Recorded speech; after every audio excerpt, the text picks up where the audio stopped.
What's up, everyone, and welcome to Project XTalk, an Xbox podcast, episode number 206, presented by Save the Game Media. I'm your host, Kevin, and on today's episode, we're going to talk all about Dragon Age, the Veilguard reviews, Black Ops 6, and Indiana Jones previews are out. Before we get to that and more, got to introduce my co-host, the man with the camera issues, JamPackSam. How you doing, buddy? I'm doing well. I think that my, what is this now, 6-year-old original Elgato Cam Link might finally be going out. Not that it hasn't served its purpose, but seems like every time we log in, I just go into PowerPoint mode, and then I'm just a slideshow until I totally reboot. So either I need a new PC or a new capture card. We'll see which one comes first. I like to think my camera somehow infected yours because we've had those few times where I'll just go like a black screen and disappear, and then I gotta camera issues. PCs, they work. All right, everyone. They do. Yeah, PC gaming is just elite, same way it is with content creation, without a doubt. It's just no drivers needed. You just plug and play. All right. Well, I am glad to have you here for this Tuesday episode because for anyone that doesn't know, somehow this Thursday is Halloween here in the United States. So I will be handing out candy to children and hopefully scaring them. What are you doing for Halloween, Sam?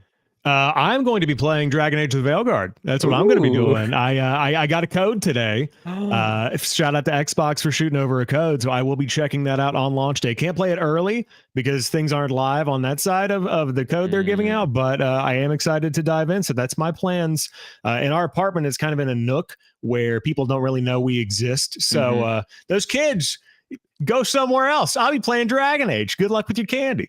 That's awesome. First of all, I can't wait to hear about Dragon Age. I will obviously probably play some over the weekend. I got a little event coming up that I will plug in a minute here. I'm really excited to talk more about Dragon Age as we get into the story. But kids don't come to my apartment either. We have a townhouse and we're never here. So last year we just put a big bowl of candy out on the porch. We're like, just take some candy, kids. Nice. We're not here. We came back. They took nothing.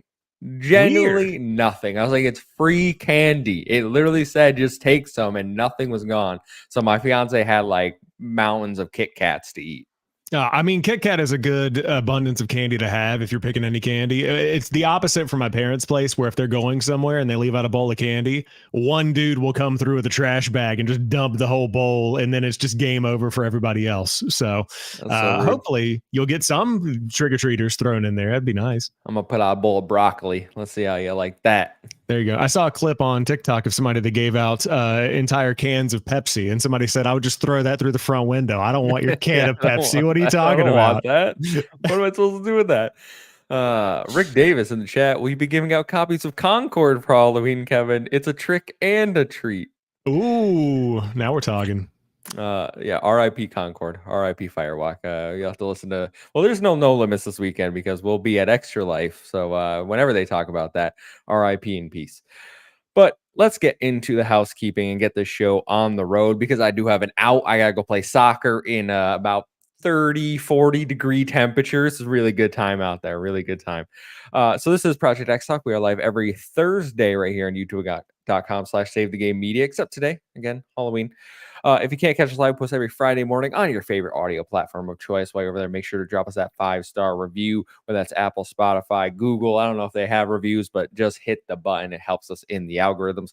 If you want to support us even further and get early audio access to all of our content, exclusive bonus shows, and more, head over to patreon.com/save the game media. Choose the tier that's right for you, like our current Patreon supporters. So thank you to Fabulous Brianna, Brianna's mom, Brianna's brother, Lindsay, Nikolai and Knight, Cypher, Primus, Brendan Myers, Marcus O'Neill, Lillian, Mimi J, David Hartright, Dave Harp, the Xbox Expansion Pass, Alpaca Tom, Lee Navarro, Silkenet, Ellery Woods Parker III, Chad, Shelby Macy, and Rick Davis. I see a lot of those people hanging out with us in the chat here. Appreciate every single one of you guys. And last time I'm going to plug it for this year, Extra Life game day is this weekend, November 2nd, 10 a.m. Eastern time. We'll be kicking off our 25-hour live stream from Utica with me, Kyle, Bree, Taylor, and Brandon, all together in one room playing games for 25 hours, raising money for sick children. We have a tons of prizes announced, including an Xbox Series S and Game Pass Ultimate giveaway. a lovely keyboard. I forget it's Vigor, MSI Vigor. Is Yeah, that? it's the GK41 Vigor from MSI. They sent one over my way for a video, and then I was like, you know what? We're giving it to a good cause. Let's go ahead and raffle that bad boy Yeah, off. that thing is beautiful. Stalker 2 decked out. If you want to win that and more, head on over to our Extra Life link. The link is down below in the description. Donate $5 will get you entry into all of those prizes. One entry per $5. If you want the grand prize, every $10 you'll get an entry for that. Really excited. Can't wait to be in person. Can't wait to raise some money. We are currently at $365. We're aiming for 1,500 this year. So going over our goal last year. Did add an incentive that might, people on this channel. I will play Bloodborne for 2 hours. I will stream it before the end of the year. If you get us to 1250, all right? You don't have to get us all the way. I will commit to a 2-hour Bloodborne stream of a game that I put 6 hours into and then rage uninstalled because I couldn't beat the first boss. All right. Father Gascoigne, impossible. I don't know what you people are doing in these games. That's the only boss that I remember actually beating when I played this game back in the day before I was really kind of even marginally interested in Souls. But that's a good incentive. So I'm excited to see if we hit that. Yeah, I'll be miserable for sure. But that is all the housekeeping we got. Hope to see everyone in the chat on game day. Again, November 2nd, 10 a.m. Eastern time. Sam, why don't we jump into what have you been playing? Well, let me preface what I've been playing by saying that directly after this podcast, I'm going to be going to the grocery store to pick up 7 cans of Monster Energy that are specially marked with Call of Duty codes so that I can get the in-game Black Ops 6 God. Monster Energy skins because they look very cool. Are you grabbing Little Caesars on the way? I will then follow that up by going to Little Caesars this weekend, followed by Papa John's, which also inexplicably has some kind of collab with Call of Duty to get their stuff. So to answer your question, I have been back. I am playing Black Ops 6. I'm playing a significant amount of it. I finished the campaign. I'm crying in the multiplayer. It's fantastic. Yeah, so I saw you post about the campaign. I see the campaign's been getting, we're obviously got a news story about it, but let's talk about it a little bit here. I see the campaign's getting pretty good reviews. What did you think about it? I really enjoyed the campaign. I put out a review on my channel as well that gets a little bit more in depth. Nothing spoilery, obviously, because we're still within the first launch week, so I don't want to like spoil anything, but very good campaign. Best Call of Duty campaign that I've played probably since Modern Warfare 2019. So that's a pretty high bar to hit. And Treyarch has kind of solidified themselves, I think, in the minds of a lot of people of kind of the kings of Call of Duty, at least in my opinion, when it comes to blending new Call of Duty with the old school kind of feel and vibe. And the campaign overall, very good story, I think. Nothing too in depth, but if you're looking for that kind of like Michael Bay explosion packed action flick kind of vibe, this has a lot of that, but they also have a nice variety of mission types. So I don't know how much you want to get into it right off the bat. I can keep rambling on the mission types if you'd like to learn more. I'll kind of like, what do you want to know about, I guess? Well, I would like to know some of the mission types because I know last year everyone despised the campaign, right? For Modern Warfare 3. Like it was more of an open world type setting. No one really vibed with it. I think actually did you like it or I enjoyed it when I played it later this summer, whenever it hit Game Pass. I did enjoy it because I understand kind of what it is, but it is definitely not a typical single player linear campaign that I think Call of Duty has kind of become associated with over the course of the past 10 years or so. But this is the traditional mission structure, more or less. I would say like 80% of that is a yes, because it is very kind of driven. And I don't think that the open combat mission style that they have in Black Ops is really the same one-to-one comparison to what happened in Modern Warfare 3. So the way that it's kind of set up is that there are linear missions that are carrying things, and the bulk of these missions are linear missions that kind of point you from point A to point B. Then there's one large open combat mission kind of thing that really feels like an open world where you're dropped in a desert and you've kind of got side objectives or collectibles you can go and get, but you have the objective of taking out 3 SAM turrets at military sites. That's kind of like the big mission thing. So they have a sandbox level in it, and then kind of interspersed in between that are these espionage spy missions where you kind of have to infiltrate like a political campaign event, and you've got to kind of sneak around. Bill Clinton's up on stage. You're like going around trying to find, whoever you're searching for. Again, I'm not trying to like spoil or anything, but they give you different ways to do stuff. So they do have different objectives you can choose to go through that all ultimately net out to you getting to where you need to go. So there's player choice and kind of player authority in the mix, but it also very much so leads you in a way that I don't think the open combat missions really did last year, because last year you could kind of just jump in and kind of do whatever. If you wanted to beeline to the objective, you could just beeline to the objective and blaze through everything. But the fun of Modern Warfare 3 was getting into the sandbox and kind of playing with those tools. With this, it's more directed, but it still gives you some of that autonomy that I think they did well to introduce last year, but it's more direct this year to where it doesn't feel like you're just kind of like in a war zone map doing stuff. Okay, awesome. It sounds like it's much improved from last year. How long did it take you to roll credits on the campaign? I think it was about 8 hours for me, and I was Decent. going around. I didn't beeline through it. I wasn't rushing through it, but no rushing. But I wasn't beelining through it. But I did kind of. I was just playing on regular. I was just keeping it at a Yeah. standard click, so probably 8. Yeah. Sweet, sweet. Okay, good. Much better than last year, where people were saying I think it was like 3 hours or something. It was very brief last year. I mean, I think I played it in 2 play sessions over the summer for Modern Warfare 3, but this one has a lot of meat to it. And I got a TikTok comment because I put a review up on there as well. And somebody was like, 8 hours, you call that a campaign? Listen, man, all killer, no filler. That's what I'm looking for. Like, I don't need a 40-hour Call of Duty campaign that's got a whole bunch of bland missions in it when you could just give me 8 hours of stuff that's actually really good. So I like where they landed with it. When did everyone get so obsessed with just longer and longer campaigns? The 360 had it right. All right, those 8 to 15-hour campaign—that's the sweet spot for most games. I agree, and I'll have a whole, I'll rant and opine on the state of the internet commentary when we get to the Dragon Age of the Veilguard review conversations. But you can't please anyone. Either it's too short or too long, or it's not action packed enough, or it's too action packed. It's just no one's happy. Whatever. Find joy in your own thing and ignore what people say. That's kind of my mantra this year. And moving on for campaign, how's multiplayer treating you? It was good until I hit the God. skill-based matchmaking wall, and I'm like last night at 11 o'clock, I was the Kurt Angle meme just blinking on my couch. Like, how did I get to this point in my life? Like, I really feel like this is the first time in my life where I feel like I'm almost 30 playing with Call of Duty kids that have been grinding every hour of every day since this game came out. That said, very much so enjoying it, having a great time with it. And I think that the more that I play it, the more that I kind of spend time with it, the more that I'm really enjoying what it's delivering, even if it is, very difficult at some points to where I'm really locked in. Like, this is not you're listening with one ear cup open in case the fiance needs something. This is that's what I do all the time. This is like, if you fall down the stairs, I'll be there next match. Like, we'll get there when we get there. You've got to lock in for this. So it's definitely sweaty for sure.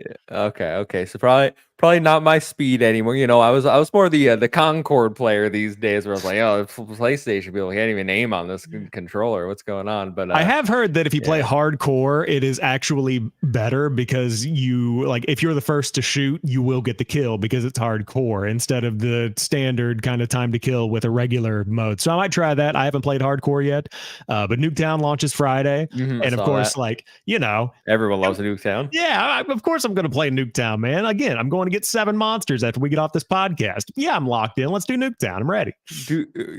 Okay, so Extra Life, there might be some energy drinks. If there's monster, I'll try to snag some codes for you. Yeah, definitely do some codes. I know they're doing double XP for the monster stuff. And yeah, definitely let me know, because I love some double XP tokens. I have not enabled a double XP token, and I am level 25 in multiplayer right now. It's been a very busy week for like coverage and content and stories that have come out, but I've been finding the time. I'm on 4 hours of sleep. I was up at 4 a.m. this morning, so we are rocking it. Oh, okay. You need those 7 monsters. We do. Okay, well, I will keep mine pretty brief. So I've been playing Ys X Nordics. This is the 10th game in the Ys series. This is a action JRPG from Falcom. Long running, been around for ages and ages at this point. This one kind of does the Black Flag treatment, where you get a pirate ship and you get to sail around the ocean, get into battles with other ships, and there will be like fake merchant ships on the water that'll suddenly like, oh, it's a merchant. I'm gonna go trade with them because I've been out at sea for a while, and then they'll start blasting you, and you gotta turn like automatically fight them. I'm not the biggest naval combat guy fan. That's never really been my thing. Like Sea of Thieves doesn't really do much for me. This is way less intricate than Sea of Thieves combat. This is very much like aim, point your weapons at the other ship, and then you'll just shoot.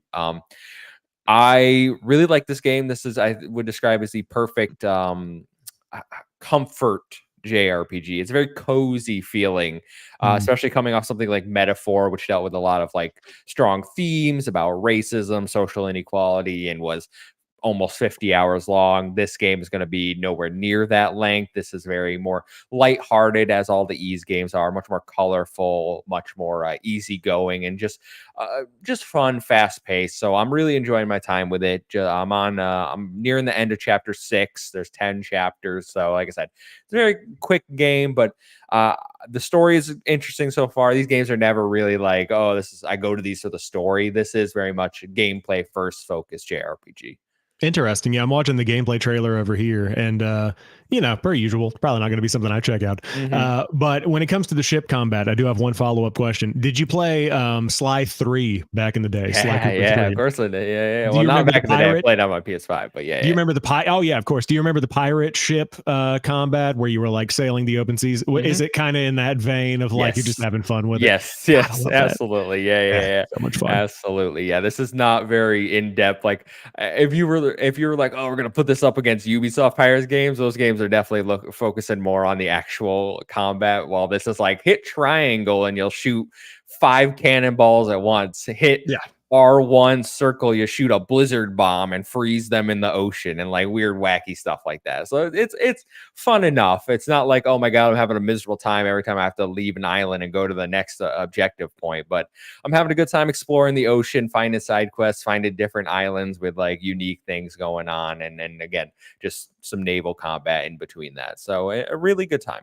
Very nice. Cool. Yeah, I'm glad you're enjoying it.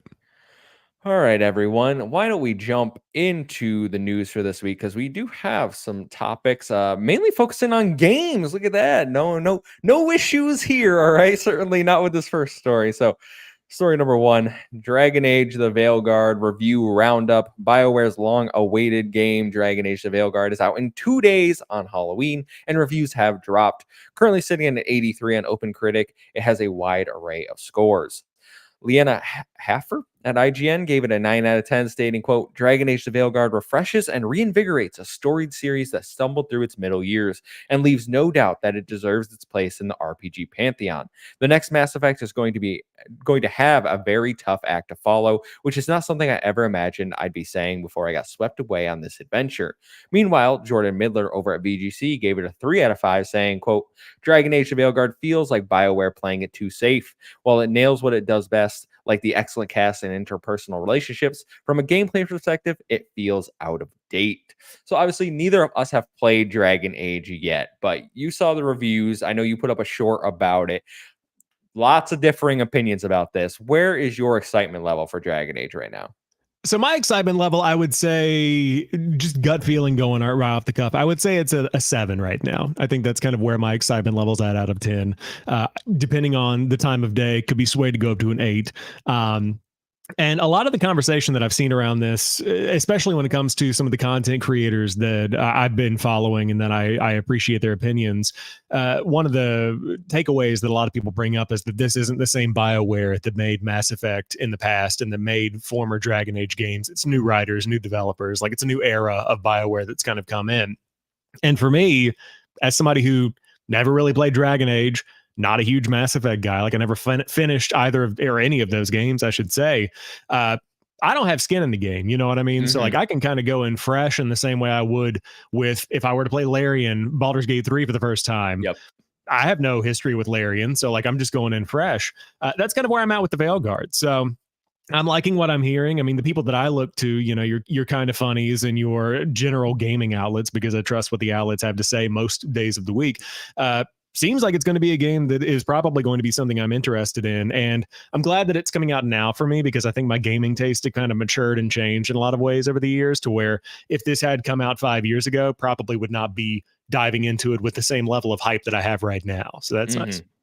Yeah, it's funny because I've only actually played one Dragon Age game, and that was Inquisition, the one everyone like craps on, even though it won Mhm. Game of the Year that year. And I really enjoyed my time with Inquisition. So I'm not invested super hard into the Dragon Age story. Like I haven't been there from the beginning. I don't know all the lore and intricacies. So for me, I was just looking for a good fantasy RPG. And it sounds like from every review I've seen, again, I listened to Greg Miller over at Kind of Funny. I read a bunch of these reviews across the spectrum, from the lower scores to the higher scores.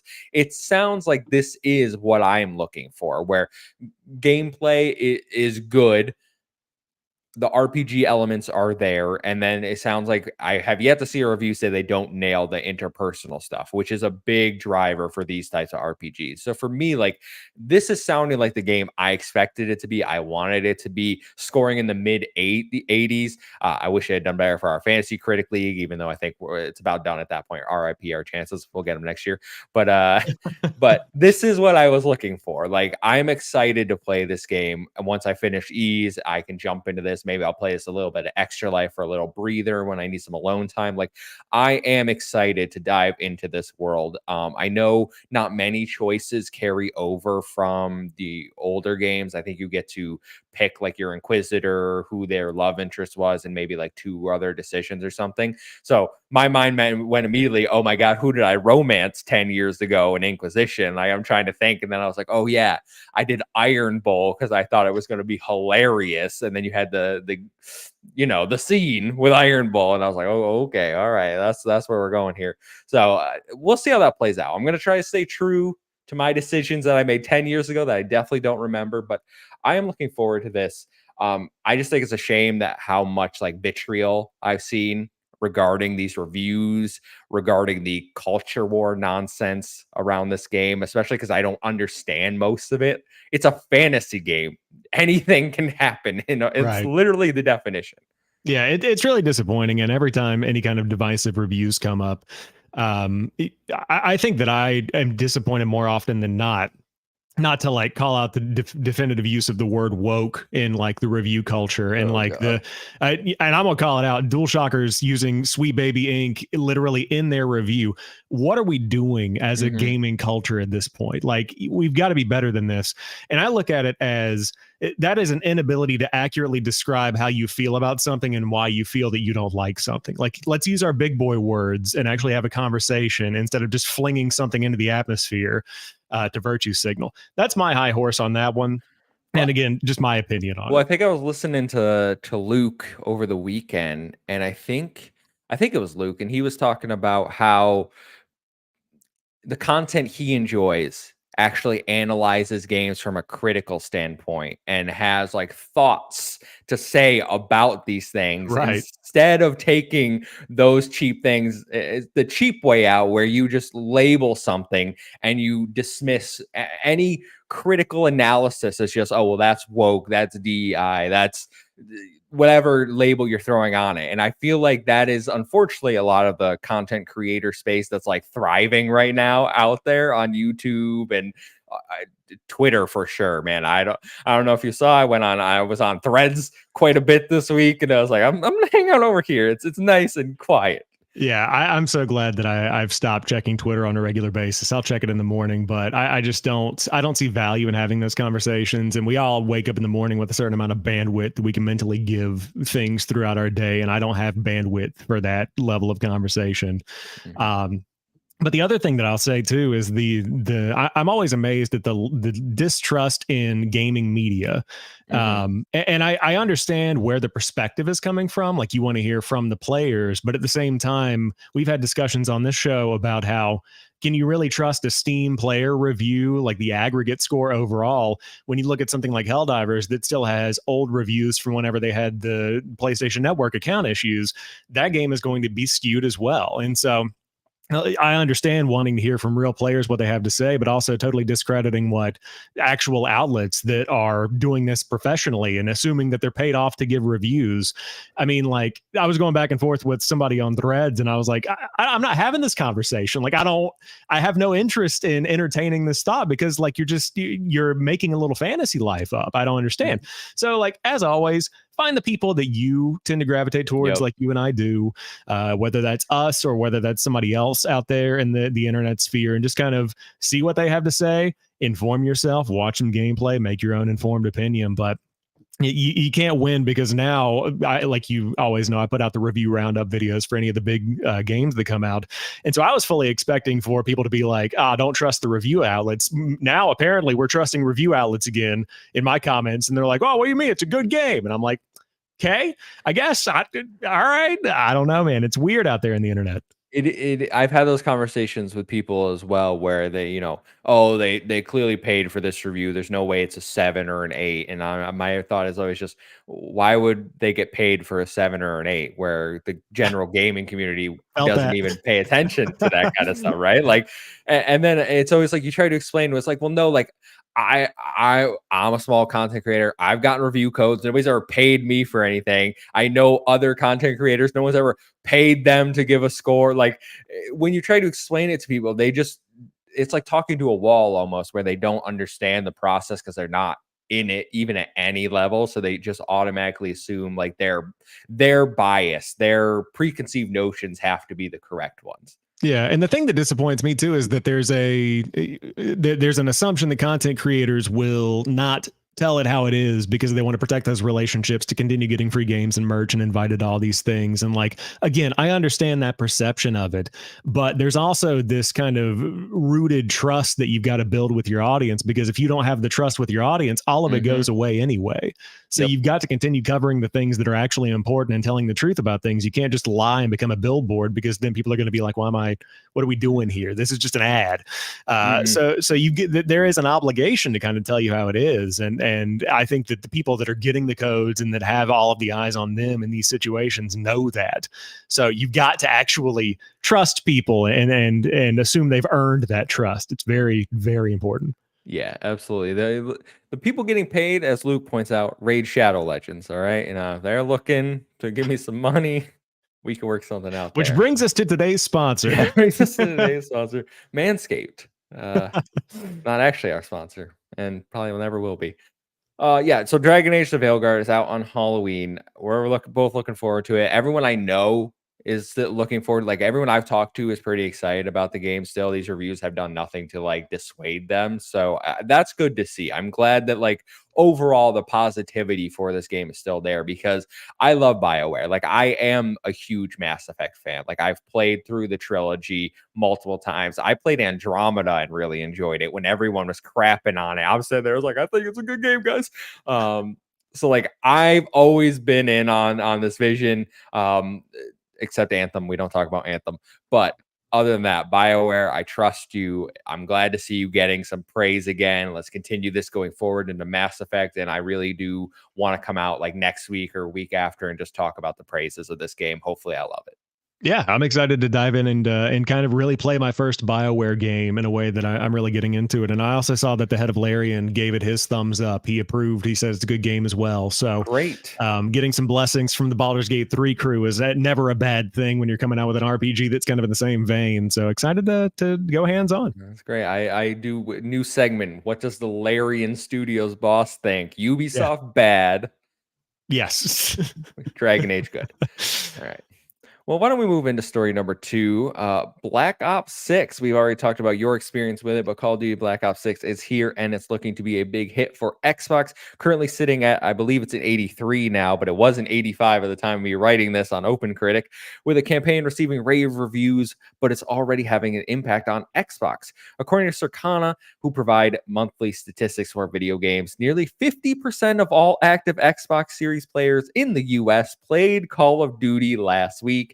And on PS5, over 33% of all active US PS5 users played Call of Duty last week. Christopher Dring over at GamesIndustry.biz adds UK physical sales are in for Black Ops 6 and launch sales are 10% lower compared to Modern Warfare 3, but this drop is certainly due to a drop in sales on Xbox because of Game Pass. So we do have a question, but I want to get your initial reaction there. 50% of Xbox Series users playing Call of Duty last week. What crazy. It's very wild. And I am incredibly interested to see these numbers. I also saw that the Steam player count for Black Ops 6, or I guess it's the Call of Duty launcher overall, because they're all in the same app. But the Steam player count for Black Ops 6 at launch has surpassed Modern Warfare 2 and Modern Warfare 3. So not only is it doing very well for Xbox users that are playing through Game Pass, but it also is selling very well on PC. So that's incredibly exciting to see both the paid spike and then also the Game Pass spike as well. But 50% of all active Xbox Series players is a very, very large number. And I think that shows the breadth of appeal of Call of Duty, where you've got the campaign, the multiplayer, the zombies. I will say on the flip side of that, whenever I was going through the campaign, and I've seen the same narrative today on Threads as well, the first campaign mission, whenever you pop the achievement, is still a rare achievement. So I'm interested I'm interested in the multiplayer engagement, the zombies engagement compared to the campaign engagement. I think that tells a lot about how far people are getting into the game. But in general, I mean, this is kind of the moment that Xbox has been waiting for. I mean, marketing is all over the place. You see Xbox on billboards. You see them with the replacer ads, Monster, Papa John's, Little Caesars. Like, this is the moment where they are now really slinging that Activision weight around. And they're like, hey, we are the home of Call of Duty.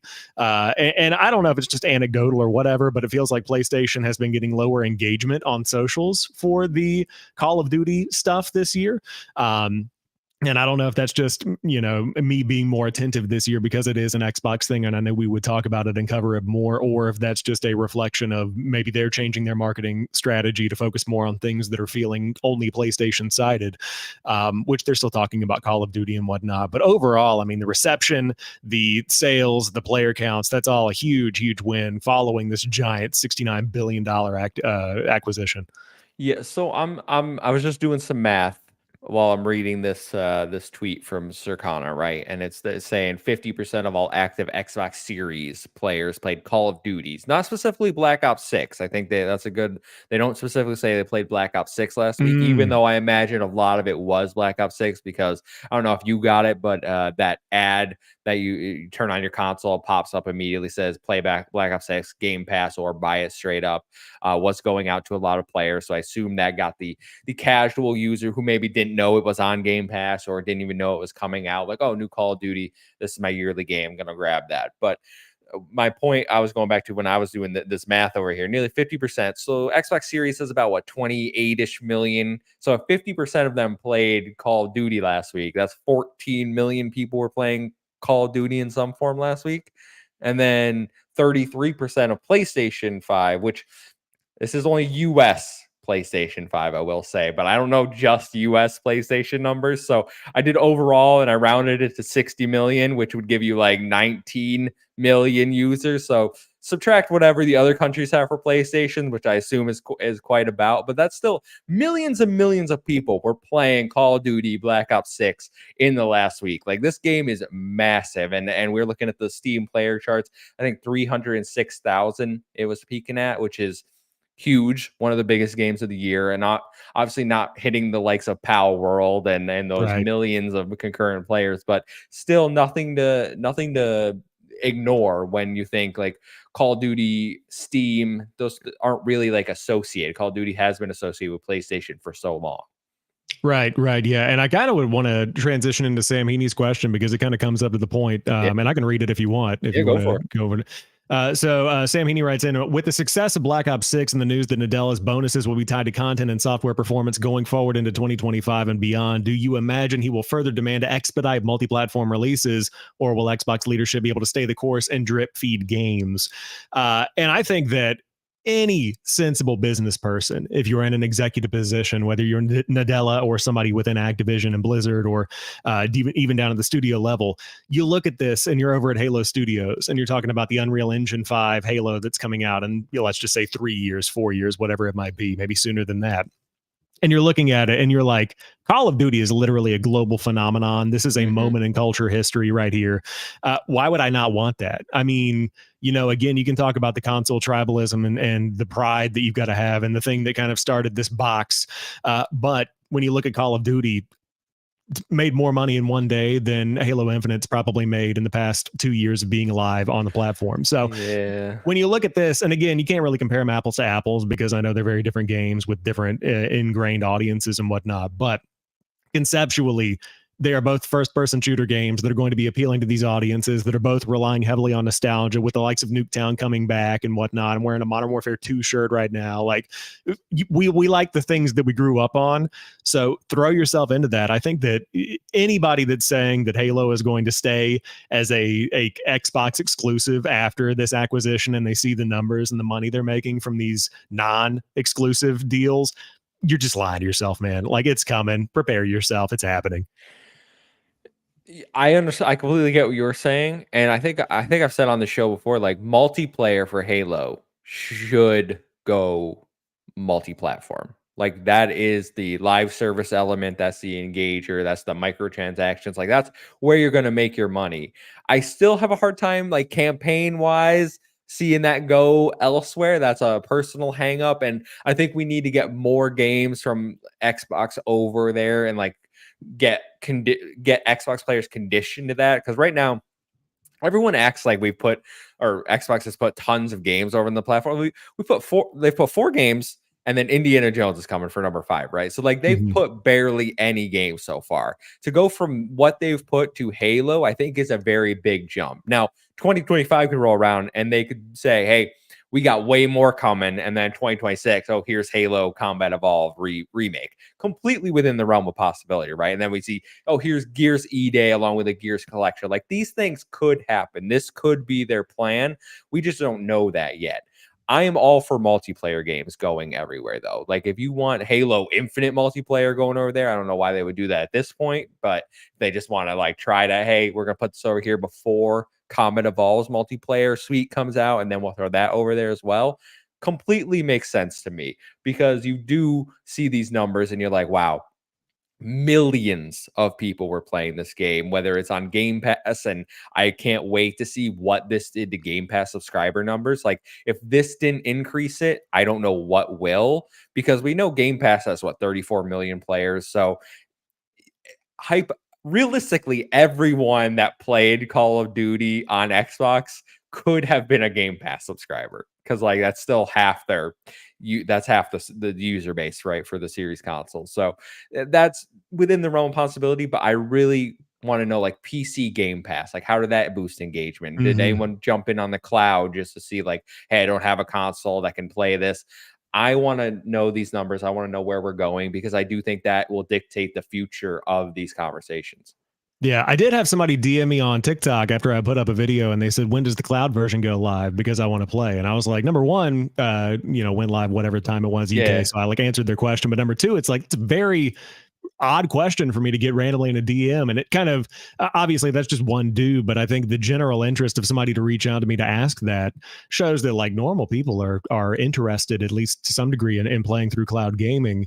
And then the PC Game Pass subscribers are going to be where I really think is that's going to be a very interesting metric if we ever get to see what it is.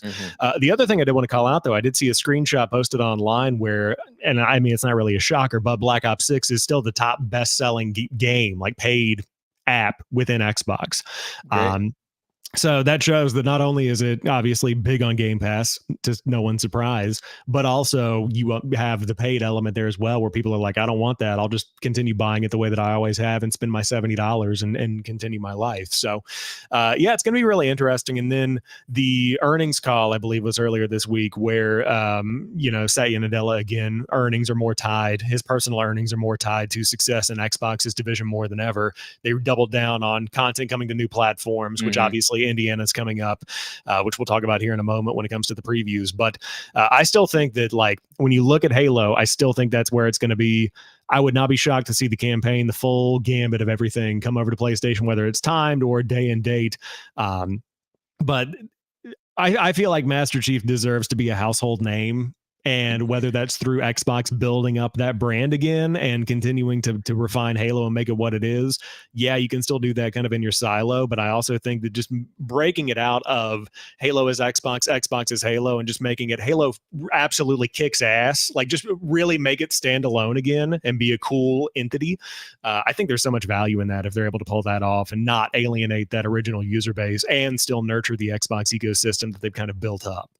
Well, there was, I mean, you know this better than most people probably, but like there was a time Halo was beating Call of Duty. Like Halo Oh yeah. 3 was the name on everyone's lips, not Call of Duty. Like we're like, oh, Modern Warfare 2, no thank you. Halo 3 is what we're playing right now. All right. Right. Yeah. I mean, it could definitely be the another global powerhouse, and we've seen Battlefield ebb and flow. You know, they're working on another Battlefield there, and there's still that kind of like, you know, the old gods. You've got Call of Duty and Halo and Battlefield. Like that's where I grew up. Those are my streets. You know, so like I still want to see them all succeed, and I want Halo to come back in a big way. I think it will. It just depends on how they go about doing it. Yeah, yeah. Basically saying make Halo great again. Yes. Yeah. Yeah. That's a good slogan. Yeah. We should someone pull out a hat. Yeah, a big red. No, God, no. I Green can't one. Make it green. Make it green. make it green All again. right. Okay, well, I'm glad to see Call of Duty having such a big impact. Not worried about physical UK sales, obviously, because of Game Pass. But give us those Game Pass numbers. That'll be where the real meat and potatoes of this conversation will be. Why don't we jump into the last story? Indiana Jones previews are out today. Media were able to talk about their hands-on previews with Indiana Jones. While the previews only covered roughly 90 minutes of gameplay, they have been quite positive about the overall direction of gameplay, story, and I've seen a lot of people praising Troy Baker's voice acting in this game. Sam Heaney writes in with another question. Do the new Indiana Jones gameplay previews make you more or less excited about the game? So, Sam, did you see the previews? Are you more or less excited? I mean, who wouldn't be more excited after seeing these previews, right? Obviously, I like to look to Jez Corden a lot. We follow each other on Threads, and you know we've had a banter back and forth. But Jez is like pillar in the Xbox community overall.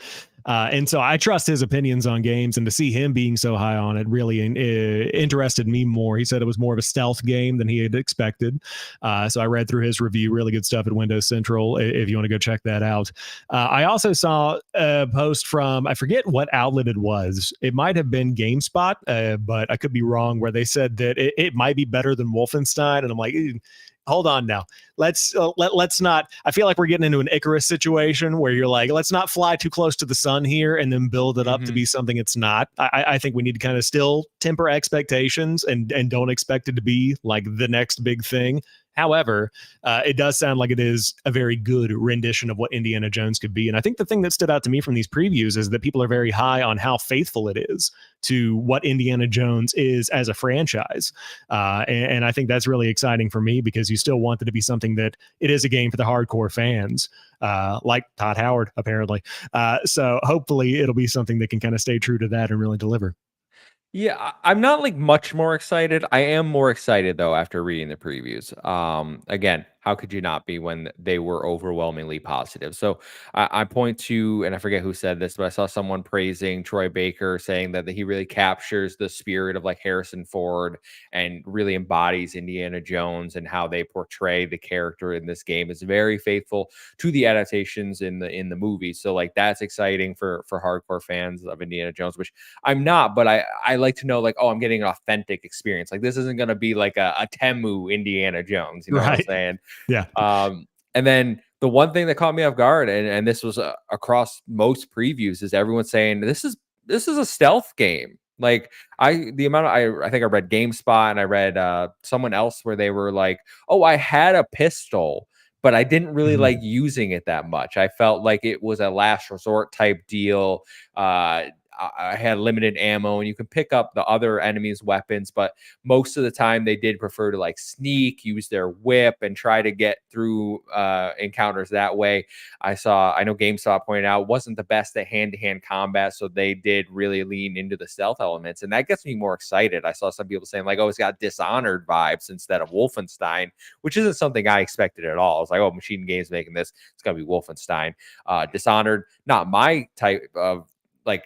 I like stealth. I've never played Dishonored. It's not really my vibe, the whole whale punk, I think they call it, but I am a stealth guy. I'm really like, that gets me excited to know that this is a game is something focused on stealth.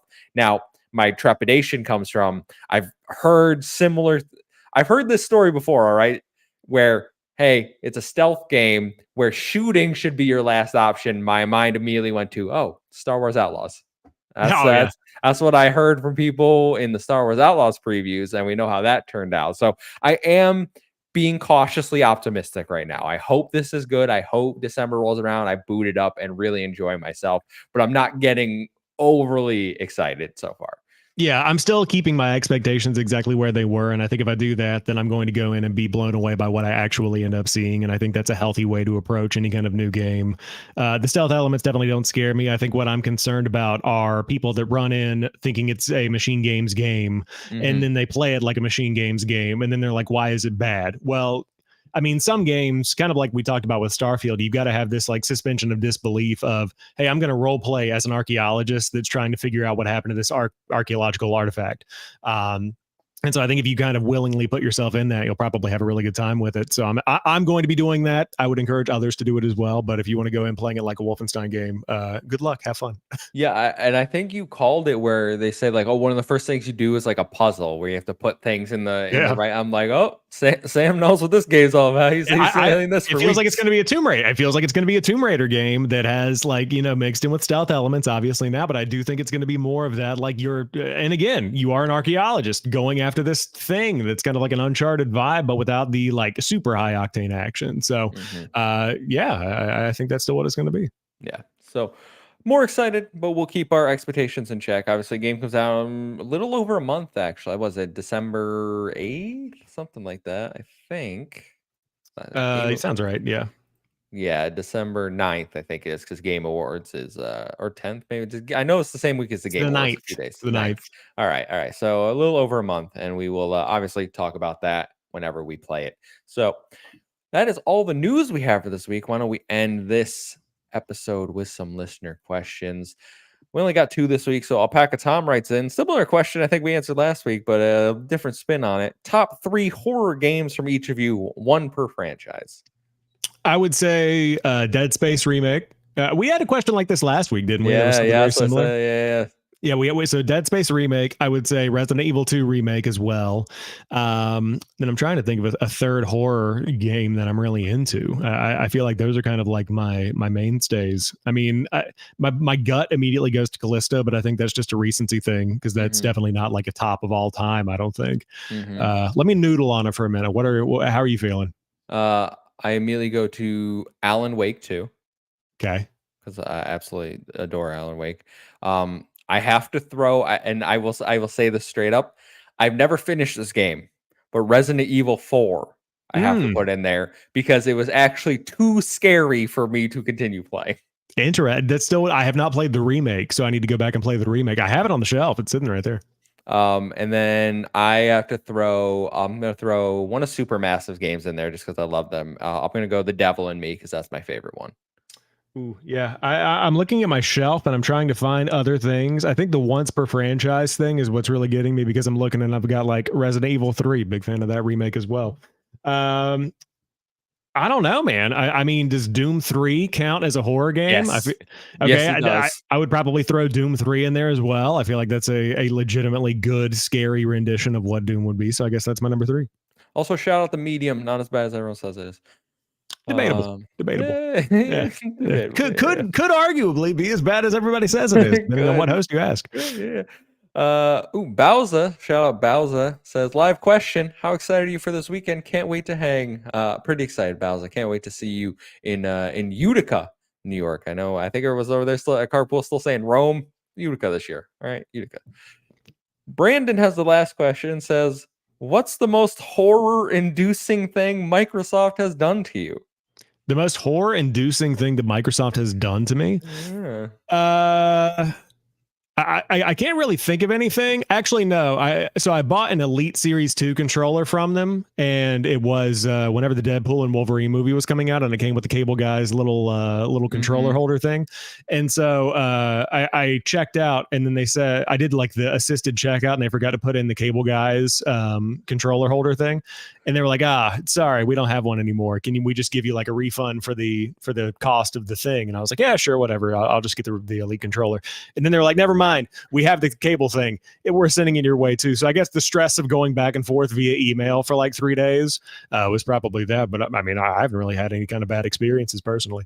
No, yeah. I host an Xbox podcast, so I'm honestly a huge fanboy. Microsoft's never done wrong by me. Number one all the way.